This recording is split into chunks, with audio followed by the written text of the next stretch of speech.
قبر کا سفر ہم سب نے کرنا ہے۔ آج ہمارے گھر میں لائٹ جائے تو جنریٹر ہونا چاہیے،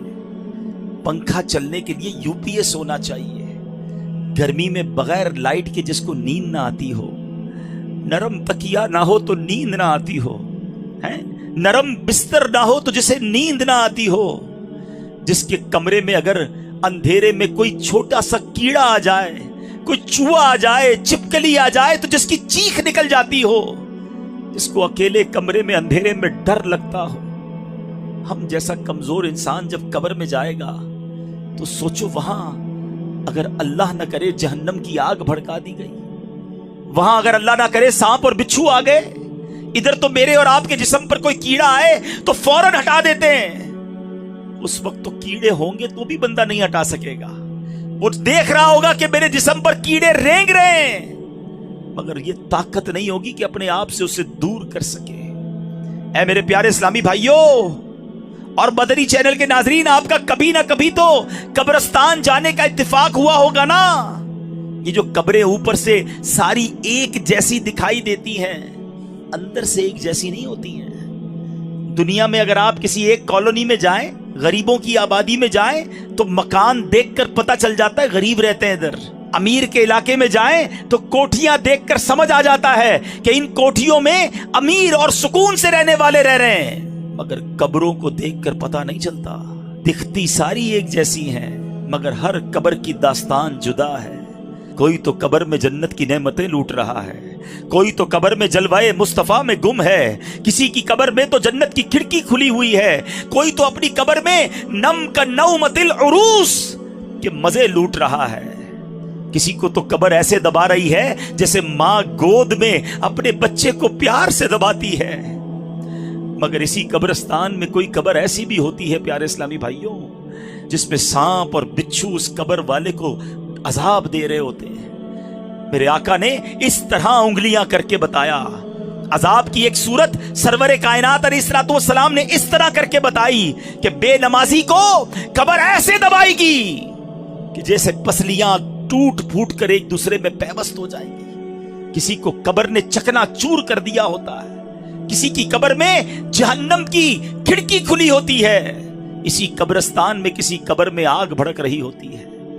اشجع الاقرا، حدیث میں اس سانپ کا نام بھی بیان کیا گیا۔ اللہ جس سے ناراض ہو، اشجع الاقرا، اندھا سانپ ہے جو قبر میں مردے کو ڈنک مارے گا تو 70 گز مردہ زمین میں دھس جائے گا۔ یہ عذاب بھی احادیث میں ہی بیان ہوئے۔ اے پیارے اسلامی بھائیوں، یہ زندگی تو تھوڑی ہے نا، وہ زندگی بڑی ہے۔ اس دنیا میں کم رہنا ہے، اس دنیا میں زیادہ رہنا ہے، تو پھر کیوں نہ ادھر کی بات کریں۔ جلیل القدر تابعی سیدنا حسن بصری رحمت اللہ تعالی علیہ ایک بار اپنے گھر کے دروازے پر تشریف فرما تھے، وہاں سے ایک جنازہ گزرا، آپ بھی اٹھے اور جنازے کے پیچھے چل دیے۔ جنازے کے نیچے ایک چھوٹی بچی زارو کتار دوڑتی ہوئی اس جنازے کے ساتھ ساتھ جا رہی تھی اور کہہ رہی تھی، اے بابا جان، آج مجھ پر وہ وقت آیا ہے کہ پہلے کبھی نہ آیا تھا۔ حضرت سیدنا حسن بصری رحمت اللہ تعالی علیہ نے جب یہ درد بھری آواز سنی تو آنکھیں اشکبار اور دل بے قرار ہو گیا۔ دستے شفقت اس یتیم بچی کے سر پر پھیرتے ہوئے آپ نے فرمایا، بیٹی تم پر نہیں، تمہارے مرحوم بابا جان پر وہ وقت آیا ہے جو آج سے پہلے ان پر کبھی نہ آیا تھا۔ دوسرے دن آپ نے دیکھا کہ وہی چھوٹی بچی آنسو بہاتی ہوئی قبرستان کی طرف جا رہی ہے۔ باپ سے بڑی محبت تھی، اس سے رہا نہیں جا رہا تھا، وہ قبرستان جا رہی ہے۔ سیدنا حسن بصری رحمت اللہ تعالی علیہ بھی حصول عبرت کے لیے اس بچی کے پیچھے پیچھے قبرستان کی طرف چل دیے۔ جب قبرستان پہنچ کر وہ چھوٹی بچی اپنے والد مرحوم کی قبر سے لپٹ گئی، حضرت سیدنا حسن بصری جھاڑیوں کے پیچھے بیٹھ گئے، چھپ گئے کہ دیکھوں یہ بچی کیا کہتی ہے۔ وہ چھوٹی بچی اپنے رخسار اپنے بابا جان کی قبر کی مٹی سے لگا کر کہتی ہے، اے بابا جان، آپ نے اندھیرے میں چراغ اور غم خار کے بغیر قبر کی پہلی رات کیسے گزاری؟ اے بابا جان، کل رات تو میں نے گھر میں آپ کے لیے چراغ جلایا تھا، آج رات قبر میں چراغ کس نے روشن کیا ہوگا؟ اے بابا جان کل رات گھر کے اندر میں نے آپ کے لیے بچھونا بچھایا تھا، آج رات قبر میں بچھونا کس نے بچھایا ہوگا؟ اے بابا جان کل میں نے آپ کے جسم پر چادر اڑائی تھی، آج رات آپ کو قبر میں کس نے چادر اڑائی؟ اے بابا جان کل تو آپ کو جب بھوک لگی تھی تو میں نے آپ کو کھانا پیش کیا تھا، آج رات قبر میں جب آپ کو بھوک لگی تو کس نے کھانا دیا ہوگا؟ سیدنا حسن بصری غم کی ماری اور اس دکھیاری بچی کی یہ باتیں سن کر رو پڑے، قریب آئے اور کہا، بیٹی اس طرح نہیں بلکہ یوں کہو، اے بابا جان دفن کے وقت آپ کا چہرہ قبلہ رخ کیا گیا تھا، کیا اب بھی آپ کا چہرہ اس حالت پر ہے یا آپ کا چہرہ پھیر دیا گیا ہے؟ اے بابا جان آپ کو صاف ستھرا کفن پہنایا گیا تھا، اے عاشقان رسول ذرا اپنا سر جھکا کر آنکھیں بند کر کے اپنے بارے میں سوچو، جب ہم قبر میں جائیں گے تو ہمیں بھی ہمارے دوست قبر میں ایک چہرہ تو قبلہ رو کر دیں گے نا، کفن تو صاف ستھرا پہنائیں گے، مگر اس کے بعد کیا ہو سکتا ہے؟ سیدنا حسن بصری کہتے ہیں اپنے والد سے یہ پوچھو کہ بابا جان کل تو آپ کو صاف ستھرا کفن پہنا کر دفنایا گیا تھا، کیا اب بھی وہ صاف ستھرا ہے؟ اے بابا جان آپ کو قبر میں صحیح اور سالم بدن کے ساتھ رکھا گیا تھا، کیا اب بھی جسم سلامت ہے یا اسے کیڑوں نے کھا لیا ہے؟ اے بابا جان علماء فرماتے ہیں قبر کی پہلی رات بندے سے ایمان کے بارے میں سوال کیا جائے گا تو کوئی جواب دے گا، کوئی مایوس رہے گا، آپ نے اس سوال کا درست جواب دیا یا آپ ناکام رہے ہیں؟ اے بابا جان کل جب میں آپ کو پکارتی تھی تو آپ مجھے جواب دیتے تھے، آج میں کتنی بد نصیب ہوں کہ قبر کے سرانے کھڑی ہو کر پکار رہی ہوں مگر مجھے آپ کے جواب کی آواز سنائی نہیں دیتی۔ اے بابا جان آپ تو مجھ سے ایسے جدا ہوئے کہ قیامت تک دوبارہ نہیں مل سکتے، اے خدائے رحمان قیامت کے میدان میں مجھے اپنے بابا جان کی ملاقات سے محروم نہ کرنا۔ سیدنا حسن بصری رحمت اللہ تعالی کی یہ باتیں سن کر وہ بچی عرض گزار ہوئی، اے میرے سردار آپ کے نصیحت آموز کلمات نے مجھے خواب غفلت سے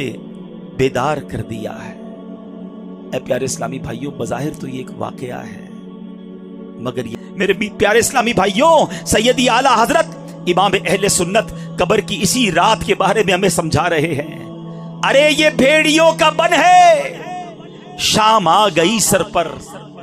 کہاں سویا ہے مسافر، ہائے کتنا لا ابالی ہے، اندھیرا گھر اکیلی جان، اندھیرا گھر اکیلی جان، دم گھٹتا دل اکتاتا، خدا کو یاد کر پیارے وہ ساتھ آنے والی، بے وفا دنیا پہ مت کر اعتبار، تو اچانک موت کا ہوگا شکار، موت آ کر ہی رہے گی یاد رکھ، جان جا کر ہی رہے گی یاد رکھ، گر جہاں میں 100 برس تو جی بھی لے، قبر میں تنہا قیامت تک رہے، جب فرشتہ موت کا چھا جائے گا پھر بچا تجھ کو نہ کوئی پائے گا، موت آئی پہلوان بھی چل دیے، کدھر گئے جن کے کرو فر تھے، کدھر گئے جن کے باڈی گارڈ تھے، کدھر گئے جن کے آگے پیچھے لوگ گھومتے تھے جو کہتے تھے مجھ سے آنکھیں نہ ملایا کرو، میرے سامنے کوئی کھڑا نہیں رہ سکتا، میں چوٹی کی طرح مسل دیتا ہوں، میرے سامنے اونچی آواز میں بات نہ کرنا تمہارا بیڑا غرق کر دوں گا، تم میرا کچھ نہیں بگاڑ سکتے، جن کے پیر زمین پہ نہیں رہتے تھے وہ آج کدھر گئے؟ موت آئی پہلوان بھی چل دیے، خوبصورت نوجوان بھی چل دیے، گپ دیری قبر میں جب جائے گا بے عمل بے انتہا گھبرائے گا، کام مالو زر نہ کچھ آئے گا، غافل انسان یاد رکھ پچھتائے گا، جب تیرے ساتھی تجھے چھوڑ آئیں گے قبر میں کیڑے تجھے کھا جائیں گے، قبر میں تیرا کفن پھٹ جائے گا، یاد رکھ نازک